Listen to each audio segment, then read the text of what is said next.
धमाल कथा में आप सबका स्वागत है।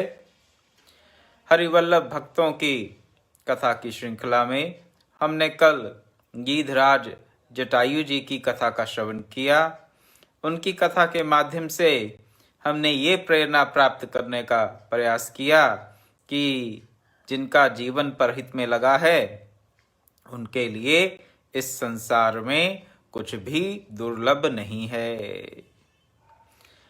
और ये बात हम भगवत कृपा से, गुरु कृपा से देखते आए हैं और देख रहे हैं। कई ऐसे अपने मित्र सज्जन गुरु भाई हैं जो केवल और केवल परहित में अपने जीवन का हर एक क्षण, हर एक श्वास समर्पित किए हुए हैं। और उनके जीवन में ऐसा नहीं कि कठिनाई नहीं आती, ऐसा नहीं कि परिस्थितियां कभी विपरीत नहीं होती, सब होता है।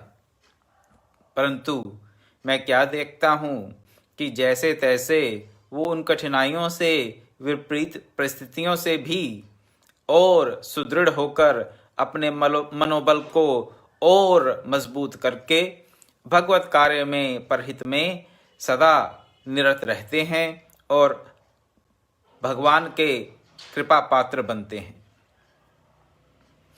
तो श्री गीधराज जटायु जी पक्षी शरीर में भी परम गति को प्राप्त किए। वो केवल इसलिए क्योंकि उन्होंने परहित में अपने प्राणों का भी परवाह न करते हुए प्राण न्यौछावर कर दिए परहित के चलते। इसलिए उनको उत्तम गति मिलना और हरि के प्यारे भक्तों में उनकी गणना होना कोई बड़ी बात नहीं है। आज हम एक ऐसे भगवत भक्त, हरि के प्रिय भक्त, हरिवल्लभ भक्त की कथा का शुभारंभ कर रहे हैं जो हम सबको प्रिय हैं। प्रिय किस लिए हैं? प्रिय इसलिए क्योंकि वो 5 वर्ष की अल्पायु में ही भगवान को रिझाने के लिए घर से निकल पड़े। 5 वर्ष की छोटी सी आयु और निकल पड़े घर से कि मुझे तो भगवान से आशीर्वाद प्राप्त करना ही है। सकाम भक्ति थी उनकी उस अवस्था में, बाल्यावस्था में सकाम भक्ति थी। भगवान से वो कुछ प्राप्त करना चाहते थे। क्या प्राप्त करना चाहते थे? अपने पिता की गोद में बैठने का अधिकार। अपने पिता की गोद में बैठने का अधिकार प्राप्त करने के लिए उन्होंने भगवत भक्ति में अपने आप को पूर्ण रूप से समर्पित कर दिया। सकाम भक्ति की हम अधिकतर ज्यादा प्रशंसा नहीं करते। हम यही सोचते हैं, कहते हैं, पढ़ते सुनते भी आए हैं कि निष्काम भक्ति ही सर्वोपरि है। और ये बात सत्य भी है। लेकिन अगर हमें अपने जीवन में कभी अभाव लगे भी तो वो तुलसीदास जी की कवितावली की वो पंक्तियां याद आ रही हैं जिनमें उन्होंने कहा था कि कुत्तों की तरह कोर मांगने घर घर ना जाएं। कभी अभाव लगे तो अपने प्राण प्यारे, अपने इष्ट देव से ही मांगे। और अगर इस पद्धति को भी हम अपनाकर सकाम भक्ति में अनुरक्त होते हैं, अपने आप को लगाते हैं, तो हम कल्याण के भाजन बन जाएंगे, इसमें कोई संशय नहीं। हाँ, कुछ एक भय अवश्य बने रहते हैं सकाम भक्ति में। क्या भय बना रहता है? यदा कदा ये देखने को मिलता है कि जिन भक्तों की मनोवांछित इच्छाएं पूरी नहीं होती, मनोवांछित फल प्राप्त नहीं होते भक्ति से, वो फिर भक्ति के मार्ग से दूर हो जाते हैं। कहते हैं हमने तो बहुत सुंदर कांड के पाठ किए, हमारा तो कुछ बना नहीं। हमने तो ये बहुत दुर्गा सप्तशती का पाठ कर लिया, दुर्गा माता हमारी नहीं सुनती, कुछ नहीं है।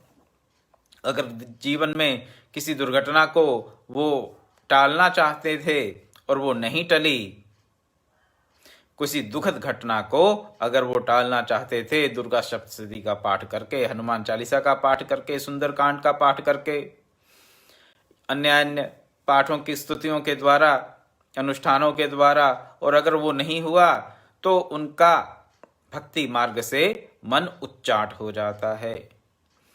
अगर इस बात का हम ध्यान रखें कि प्रभु मांगने पर दे तो भी हमारा कल्याण चाहता है, और मांगने पर ना दे तो भी हमारे कल्याण के लिए ही उसने हमने जो मांगा नहीं दिया। तो सकाम भक्ति का जो भय है, सकाम भक्ति के मार्ग में जो भय बना रहता है, वो फिर छूट जाएगा। भय किस बात का रहता है? एक तो मैं अपना भय बता रहा हूं कि सकाम भक्ति में अगर कोई लगा है तो उसकी अगर कामना पूर्ण नहीं हुई तो भक्ति मार्ग से हट जाए, ये मेरा अपना भय है, अनुभव भी है। देखा है मैंने कुछ अपने निर्जनों के जीवन में। एक माता जी थी, उन बड़ी धार्मिक वृत्ति की महिला थी। उनका पुत्र मृत्यु को प्राप्त हो गया, काल का ग्रास हो गया, अभी अल्पायु में ही। उन्होंने उसके पश्चात जितने भी जप तप व्रत करती थी, बड़ी धार्मिक वृत्ति की महिला थी। कहती अब मैं कुछ नहीं करूंगी। क्यों नहीं करूंगी? भगवान ने हमारा क्या सोचा, भगवान ने मेरा क्या देखा? मेरा एक ही बेटा था, कोई और पुत्र पुत्री नहीं थी, उसे भी छीन लिया। मैंने इतनी भक्ति की, मुझे क्या प्राप्त हुआ? ऐसा उनका मानना था। और कहीं कहीं ऐसा भी देखने को मिलता है कि किसी एक साधना पद्धति का परित्याग करके लोग दूसरी साधना पद्धति को पकड़ लेंगे। अगर पहले हनुमान जी की आराधना करते थे, हनुमान जी के लिए हनुमान चालीसा का पाठ करते थे कि हनुमान जी हमारे सुन लेंगे और हमारी मनोकामना पूरी हो जाएगी। अगर नहीं हुई तो हनुमान जी का परित्याग कर देंगे और दुर्गा जी की शरण में चले जाएंगे। फिर दुर्गा जी का परित्याग कर देंगे, फिर हो सकता है कृष्ण की शरण में चले जाएं। और ये जो आवागमन होता रहेगा देवी देवताओं को अलग अलग मानने के चलते, अज्ञान की ही ये दुर्गति हो रही है और कुछ नहीं। तो जी हाँ, हम सुंदरकांड के पाठ से हमें फायदा नहीं हुआ, तो हम अब ये जो भटकना है मन का, ये फिर कम नहीं होता। और मन जितना भटकेगा भक्ति के मार्ग से हम उतने ही दूर होते जाएंगे। तो सकाम भक्ति में अगर लगना है, लगें, अवश्य लगें। और कैसे लगें? जिनकी मैं आज चर्चा कर रहा हूं, 5 वर्ष की अल्पायु में जिन्होंने घर का परित्याग करके जंगल की तरफ रुख कर लिया और रास्ते में उनको गुरु भी प्राप्त हुए, मैं श्री ध्रुव जी की बात कर रहा हूं। ध्रुव जी हैं कौन? ध्रुव जी हैं मनु के पौत्र। इसका सांकेतिक अर्थ भी है, आध्यात्मिक गूढ़ अर्थ भी है, जो मैं आपके सामने रखूंगा। मनु की संतानें कौन है? मानव। और मनु के पुत्र कौन यहां बताए जाते हैं? उत्तानपाद। उत्तानपाद का शाब्दिक अर्थ क्या है? जिसके पैर ऊपर हैं, उत्तानपाद। आप जानते ही हैं, जब शिशु गर्भस्थ होता है तो पैर ऊपर की तरफ होते हैं। और ये सब कौन हैं? ये मानव हैं। ये मानव कौन है? मनु की संतानें हैं। हम सब मनु की संतानें हैं, हम सब उत्तानपाद हैं। ये कोई एक उत्तानपाद कभी हुए थे, वो हुए होंगे, अवश्य हुए होंगे, लेकिन ये केवल उनकी कहानी नहीं है, ये कहानी हम सबकी है, ये कथा हम सबकी है, ये प्रसंग हम सबके जीवन का है। हम सब मनु की संतानें हैं और हम सब उत्तानपाद हैं। पैर ऊपर करके ही इस धराधाम पर हमने जन्म लिया, इसमें कोई संशय नहीं, सब जानते हैं। गर्भस्थ शिशु की यही स्थिति होती है माता के गर्भ में। उत्तानपाद को 2 पत्नियां प्राप्त होती हैं। कौन कौन सी? सुरुचि और सुनीति। हर मानव के समक्ष 2 विधाएं हैं जीवन जीने की। एक तो अपनी रुचि के अनुसार जिए और एक नीति के अनुसार। लेकिन अधिकतर क्या होता है, नीति की बात हमें अच्छी नहीं लगती और रुचि जिस बात में हो वो बात हमें अच्छी लगती है। ये केवल सांसारिक जीवन की बात नहीं है, आध्यात्मिक जगत में भी, भक्ति के मार्ग में भी हम यही करते हैं। गुरु हमें, संत हमें 20 बातें बताएंगे, उनमें से जो हमारी रुचि की होगी कहेंगे हाँ ये बड़ी अच्छी बात कही। और जिस बात में हमारी रुचि नहीं होगी, जिसमें मन नहीं लगेगा, जो अपने मन के अनुकूल नहीं लगेगी, कहेंगे ये पता नहीं इन्होंने क्यों ऐसा कह दिया, लेकिन ऐसा वैसा तो था नहीं, परंतु किंतु करके उस बात को हम पूर्ण रूप से अपने जीवन में प्रतिष्ठित तो क्या मन से स्वीकारने के लिए ही तैयार नहीं होते। तो उत्तानपाद हैं हम, 2 पत्नियां हैं हमारी सबकी, सुरुचि और सुनीति। सुरुचि तो अच्छी लगती है हमें, सुनीति अच्छी नहीं लगती।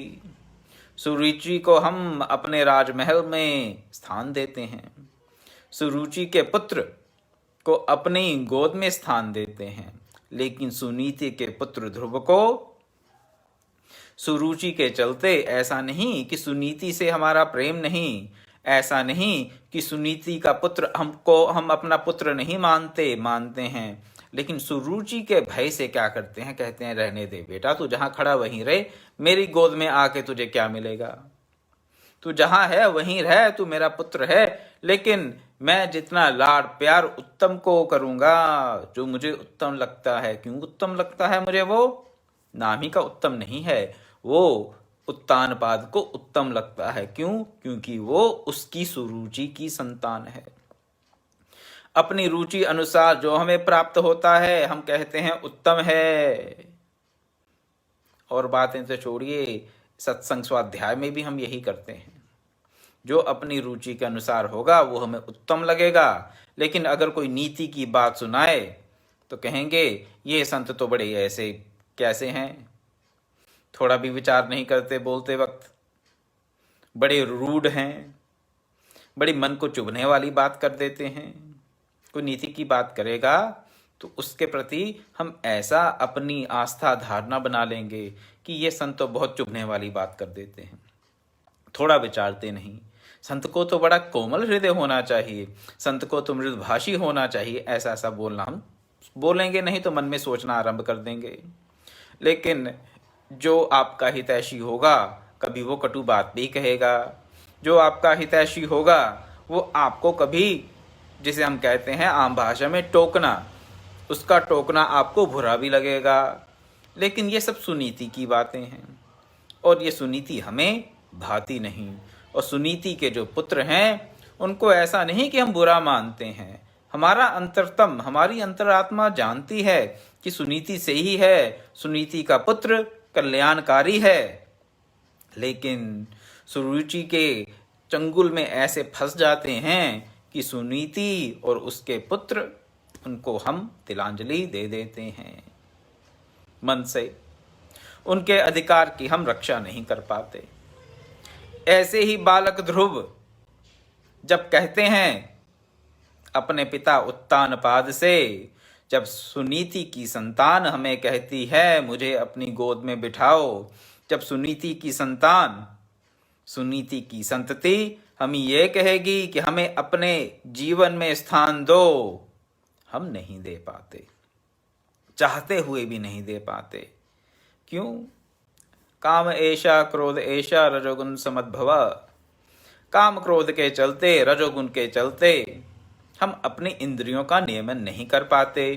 इंद्रियों का नियमन नहीं करेंगे तो सुनीति पे नहीं की बात नहीं सुनेंगे, सुनीति पर नहीं चल सकते, सुरुचि की बात सुनेंगे। लेकिन कभी कभी ऐसी परिस्थिति आ जाती है कि सुनीति की संतान हमें विवश कर देती है। कैसे विवश करती है? जैसे ध्रुव ने अपने पिता उत्तानपाद को विवश कर दिया। कैसे किया उन्होंने विवश अपने पिता उत्तानपाद को?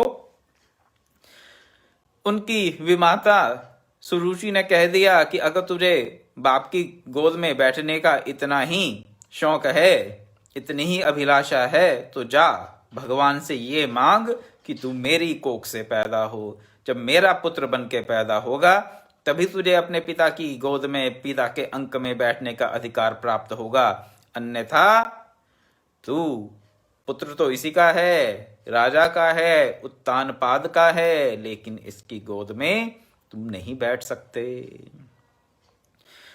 बालक ध्रुव अपनी माता सुनीति के पास जाते हैं। सुनीति क्या कहती हैं? कहती हैं तेरी विमाता ने जो कहा ठीक कहा, मेरे गर्भ से पैदा होकर तू राजा की गोद में नहीं बैठ पाया है। और जो सुरुचि ने कहा कि भगवान से जाके प्रार्थना कर, भगवान को रिझा ताकि तू मेरे गर्भ से पैदा हो और पिता की गोद में बैठ सके, सुरुचि की ये बात भी सही बताई सुनीति ने अपने पुत्र ध्रुव को। ध्रुव ने जब ये बात सुनी, उनका माथा ठनक गया। वो शोक से व्याकुल तो थे ही, अपने अधिकार को ना प्राप्त करने के चलते, अपने पिता की गोद में ना बैठने के कारण वो बहुत विह्वल थे, बहुत व्याकुल थे, शोकाकुल थे कि मेरा भाई तो पिता की गोद में बैठा और मैं नहीं। इस शोक के चलते उन्होंने निश्चय कर लिया कि मैं अब भगवान के दर्शन प्राप्त करूंगा और उनसे कहूंगा कि मेरा अधिकार मुझे प्राप्त हो। क्या अधिकार? पिता की गोद में बैठने का अधिकार।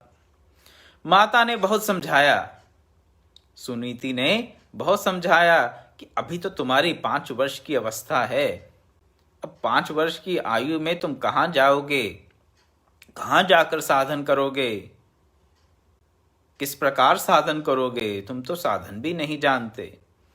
भगवान की आराधना कैसे की जाती है, तप कैसे किया जाता है, जप कैसे किया जाता है, तुम कुछ नहीं जानते। लेकिन बालक ध्रुव थे, वो नहीं रुके, वो निकल गए। रास्ते में फिर उनको गुरु की प्राप्ति होती है।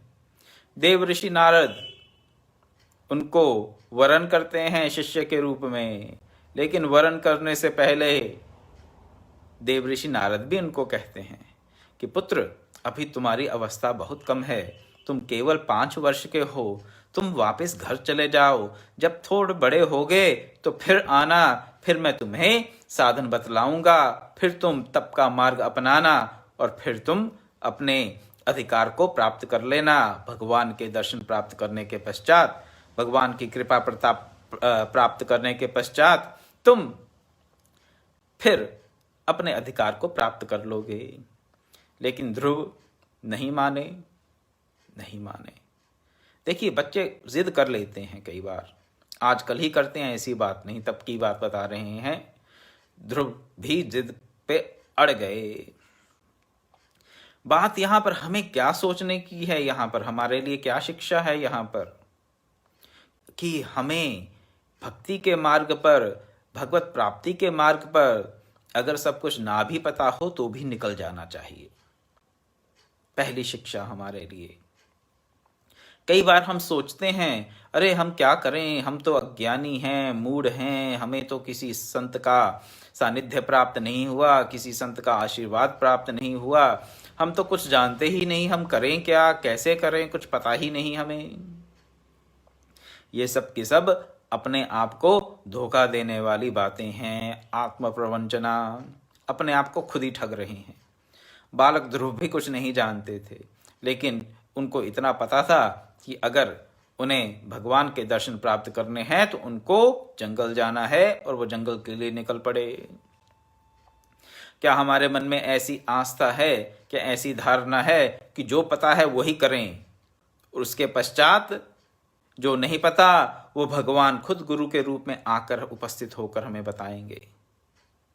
सत्य बात है ये, अपना अनुभव बता रहा हूं। हमारे पास जितने संसाधन है, जितना सामर्थ्य है, जितना समय है, जब हम उनका सदुपयोग करेंगे तो भगवान हमें जो हमारे पास नहीं है वो भी प्राप्त करवा देंगे, जो अप्राप्त है वो भी प्राप्त करवाकर अपनी प्राप्ति भी करवा देंगे। तो बालक ध्रुव नहीं जानते हैं कि भक्ति कैसे करनी है, तप कैसे करना है, लेकिन घर से निकल पड़े। यही नहीं कि माता ने रोका, देव ऋषि नारद ने भी उनको कहा कि चले जाओ घर, वापस घर चले जाओ। लेकिन गुरु भी परीक्षा लेते हैं। उन्होंने भी देखा कि इस बालक की जो आस्था है वो दृढ़ है, इसका निश्चय अटल है, तो फिर उन्होंने ध्रुव को मंत्र दिया। ये गुरु परीक्षा क्यों लेते हैं और किस प्रकार से लेते हैं, इसके बारे में मैं कुछ और भी कहना चाहता हूं, लेकिन आज समय हो गया है। कल फिर शाम को ठीक 6 बजे आपके समक्ष उपस्थित होऊंगा और ध्रुव जी की कथा को आगे बढ़ाया जाएगा।